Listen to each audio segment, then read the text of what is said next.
बच्चों चलिए भैया देखिए, आइए माइटोकांड्रिया, कौन कांड्रिया भैया? माइटोकांड्रिया। माइटोकांड्रिया एकदम ध्यान सुनिएगा, कोई अगर बोलेगा मैं बोलूंगा कि आप लोग सुनेंगे, ठीक है? हाँ, और जितना बताऊंगा उतना ध्यान सुनिएगा एकदम, ये नहीं एक कान सुनो तो एक कान से उड़ा दो, ये सब नहीं होना चाहिए, ठीक है? देखिए माइटोकांड्रिया, माइटोकांड्रिया के हिंदी अगर देखें तो होती है सूत्रकणिका होती है। क्या होती है? सूत्रकणिका भी कहते हैं। क्या कहते हैं? सूत्रकणिका। और माइटोकांड्रिया के इंग्लिश में देखिए सूत्रकणिका की इंग्लिश से माइटोकांड्रिया होती है। इंग्लिश जो हम लोग माइटोकांड्रिया बोले ये इंग्लिश शब्द है आई बस में। तो माइटोकांड्रिया हिंदी क्या है? सूत्रकणिका। क्या है? आ? ये यम है, MITOCHONDRIA, माइटोकांड्रिया। अब सुनिए भैया, देखिए माइटोकांड्रिया को कीटों की पेशियों में देखा गया। किसकी पेशियों में देखा गया भैया? कीटों की पेशियों में। कीट देखे ना भैया, कीटों की पेशियों में। कौन देखा? अब हम बताते हैं कौन देखा। देखिए मैंने कहा था ना, बायोलॉजी एक अद्भुत सब्जेक्ट है। क्या है? अद्भुत। देखेगा कोई और, खोज का श्रेय कोई और ले जाएगा, नाम कोई और रख देगा। देखिए कोलिकर नामक वैज्ञानिक ने सन 1880 में, कौन से वैज्ञानिक? कोलिकर नामक वैज्ञानिक 1880 में माइटोकांड्रिया को खोजा या कह सकते देखा। अब इसमें माइटोकांड्रिया को देखने वाले वैज्ञानिक कौन थे? कोलिकर ने, या कह सकते खोजा। ठीक है, खोज का भी श्रेय किसको जाता है? कोलिकर को जाता है। अब सुनिए मेरे लाल, कोलिकर ने क्या किया 1880 में? किसकी? माइटोकांड्रिया। किसकी पेशियों से खोजा गया? कीटों की पेशियों से। अब बस में और सुनिए बाबू, और इधर देखिए एक वैज्ञानिक कौन थे? अल्टमान। कौन थे? अल्टमान। अल्टमान ने इसी माइटोकांड्रिया को बायोप्लास्ट कहा। क्या कहा? बायोप्लास्ट कहा। क्या कहा भैया? बायोप्लास्ट कहा। कोई दिक्कत? कोई दिक्कत नहीं ना? अगला देखिए, एक साइंटिस्ट और है फ्लेमिंग। फ्लेमिंग ने इसी माइटोकांड्रिया को फाइला कहा।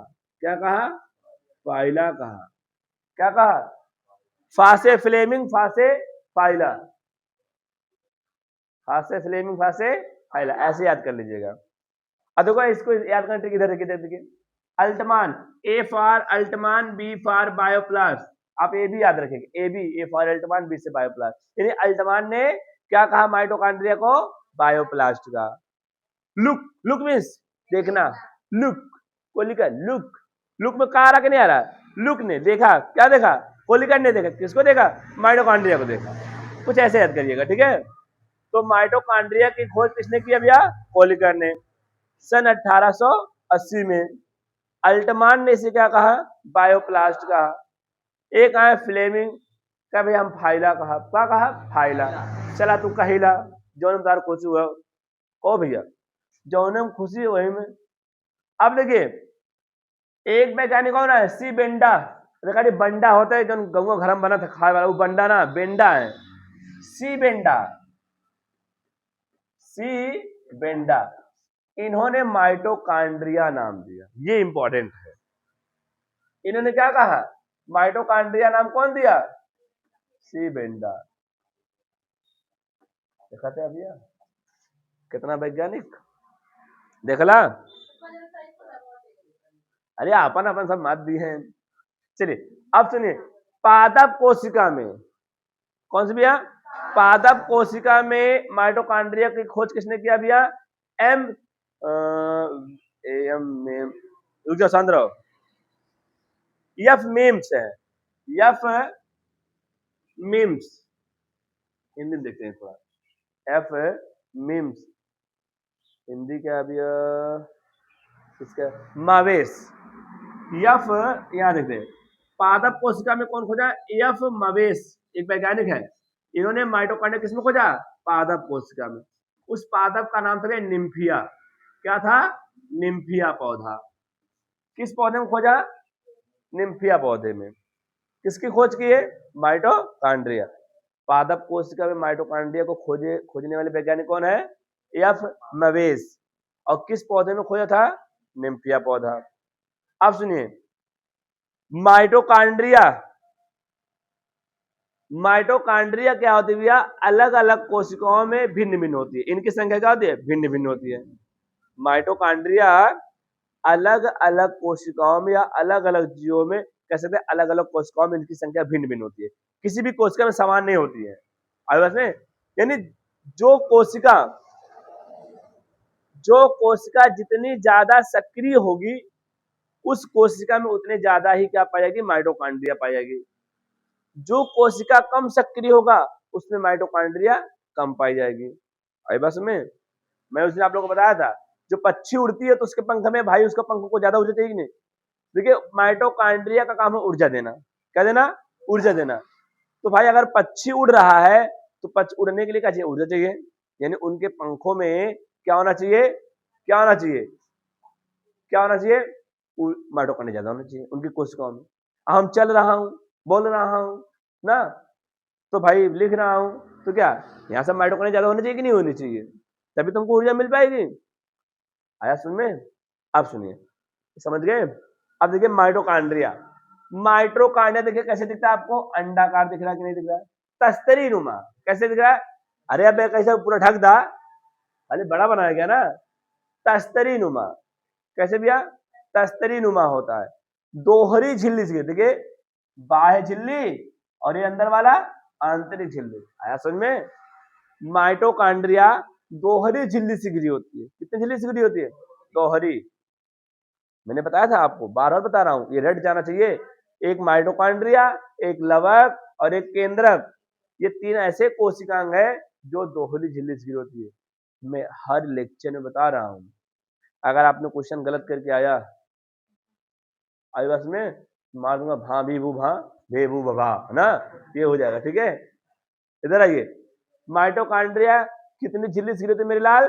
दोहरी झिल्ली से घिरी होती है। आई बस में कितनी झिल्ली से घिरी होती है? दोहरी झिल्ली से घिरी होती है। बाहरी वाले को बाह्य झिल्ली, अंदर वाले को अंतः झिल्ली।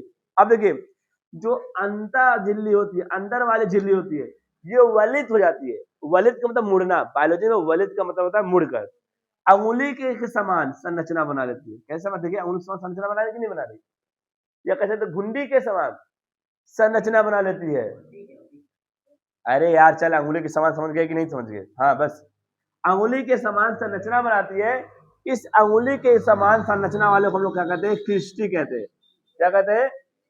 इसका नाता जन्मों, अगर जो बायोलॉजी लेगा इंटर तक ना, भूलेगा नहीं क्रिस्टी, ये सब पूरा एकदम अच्छे से पढ़िएगा। ठीक है, ये नोट्स आप जो बनाएंगे ना, ठीकिएगा मत। अगर नीट की तैयारी जो करेगा थोड़ा हेल्प करेगा। हिंदी में भी है दोनों, आप हिंदी में भी हम नीट की तैयारी कर सकते हैं। हाँ सच में। ठीक है, इधर देखिए क्रिस्टी, इधर देखिए, और क्रिस्टी के ऊपर देखो घुंडी के समान है। चप्पल घुंडी देखो कि नहीं? देखो ऐसे देखो, मोड़ रहती ना ऐसे। क्रिस्टी के ऊपर घुंडी के समान, किसके समान? घुंडी के समान संरचना पाई, जिसे हम लोग क्या कहते हैं? F1 कण या कप्पा कण या ऑक्सीसोम। जो हम ऑक्सीजन लेते ना, वो ऑक्सीजन का इस्तेमाल यही होता है। ऑक्सीजन जो लेते ना, ये घुंडी पे होता है, इसीलिए इसका नाम ऑक्सीजन। यहीं पर ग्लूकोज का ऑक्सीकरण करके ऊर्जा उत्पन्न की जाती है। जो हम लोग भोजन खाते हैं ना, यहीं पे इस्तेमाल होता है, ग्लूकोज का ऑक्सीकरण होगा और उससे ऊर्जा निकलेगी। आई बस में। और देखिए माइटोकॉन्ड्रिया को क्या कहते हैं? ऊर्जा का पावर हाउस। ऊर्जा का power house, power house of क्या? एनर्जी। एनर्जी का यानी ऊर्जा घर किसे कहते हैं? कोशिका का पावर हाउस किसे कहते हैं? माइटोकॉन्ड्रिया को।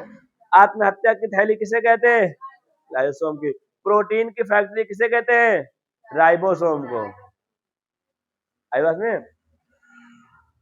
तो ये क्या है? पावर हाउस किसका? ऊर्जा का। तो ऊर्जा था ना। अब सुनिए, अगर आपसे पूछ लेगा कि माइटोकॉन्ड्रिया को पावर हाउस क्यों कहते हैं? क्योंकि माइटोकॉन्ड्रिया क्या करता है? ऊर्जा का उत्पादन करता है। ऊर्जा का क्या करता है, उत्पादन करता है, इसलिए उसे ऊर्जा का क्या कहते हैं, घर कहते हैं, पावर हाउस कहते हैं। बस में और जो माइटोकॉन्ड्रिया में एटीपी संचित होता है वो किस रूप में संचित होता है भैया, एटीपी के रूप में। माइटोकॉन्ड्रिया में क्या होता है, ऊर्जा संचित होता है, और वो ऊर्जा किस रूप में संचित होता है, एटीपी के रूप में। आई बात समझ, किस रूप में, एटीपी के रूप में।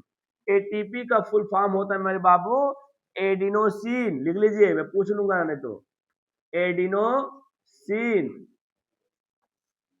Adenosine triphosphate, triphosphate.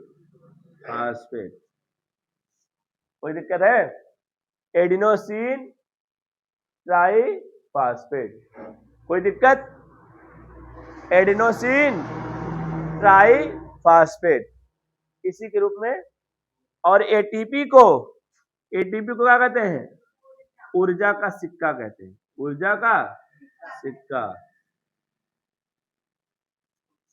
आई बात समझ में, हाँ, ऊर्जा का सिक्का कहते हैं। आई बात समझ भैया। अब देखिए माइटोकॉन्ड्रिया के अंदर बाबू, क्या भैया, माइटोकॉन्ड्रिया के अंदर खुद का राइबोसोम है, मैंने बताया था। दो ऐसे कोशिकांग है, कौन, लवक, माइटोकॉन्ड्रिया, जिनके पास खुद का डीएनए और खुद का राइबोसोम होता है, इसीलिए इन दोनों कोशिकांग को स्वायत्त कोशिकांग कहते हैं। यानी अपना काम स्वयं से कुछ करिए, अपना काम अपना प्रोटीन स्वयं से बना सकते हैं।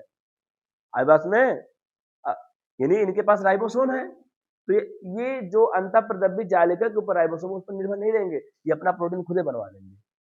आई बात में, कौन कौन, माइटोकॉन्ड्रिया और लवक। इसलिए इन दोनों को हम लोग क्या, इसको हम लोग क्या कह देते हैं, याद रखिएगा, स्वायत्त कोशिकांग किसे कहते हैं, याद रखिएगा, स्वायत्त, हाँ, स्वायत्त कोशिकांग माइटोकॉन्ड्रिया और लवक को कहते हैं। जो मेन पॉइंट बता रहा हूं, कोई भूले उलेगा नहीं। स्वायत्त कोशिकांग क्यों कहते हैं, क्योंकि इनके पास खुद का राइबोसोम होता है, और खुद का राइबोसोम होने के कारण ये अपना प्रोटीन स्वयं बना सकते हैं। इसी कारण इसको हम लोग क्या कर देते हैं, स्वायत्त कोशिकांग कहते हैं, स्वायत्त स्वयं से। आई बस में। अब सुनिए भैया, इसके अंदर क्या होता है भैया, खुद का डीएनए होता है।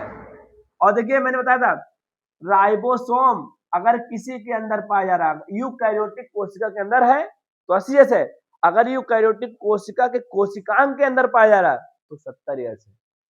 भाई बस में कौन सा रहेगा, 70 एस, हाँ, और ये 70 एस। इसीलिए राइबोसोम को कोशिकांग के अंदर का कोशिकांग कहते हैं, कोशिकांग के अंदर का कोशिकांग कहते हैं। Cell within the cell organelles, बहुत पूछा जाता है ये, ऐसी कौन सी कोशिकांग है जो कोशिका के, उस ऐसे कौन सी कोशिकांग है जो कोशिकांग के अंदर पाया जाता है, राइबोसोम। अब सुनिए भैया, इसके अंदर खुद का डीएनए होता है, देखिए मैंने लिखा ना डीएनए, वो भी कौन सा डीएनए होता है भैया, सर्कुलर डीएनए, कुंडलित डीएनए होता है, घुमा हुआ। अब बस में तो आपको कुछ इस प्रकार से क्या था, माइटोकॉन्ड्रिया। माइटोकॉन्ड्रिया का एक ही कार्य है, ये क्या करता है, ऊर्जा का उत्पादन करता है, बस। तो ये आपका माइटोकॉन्ड्रिया क्या हुआ भैया, खत्म हुआ।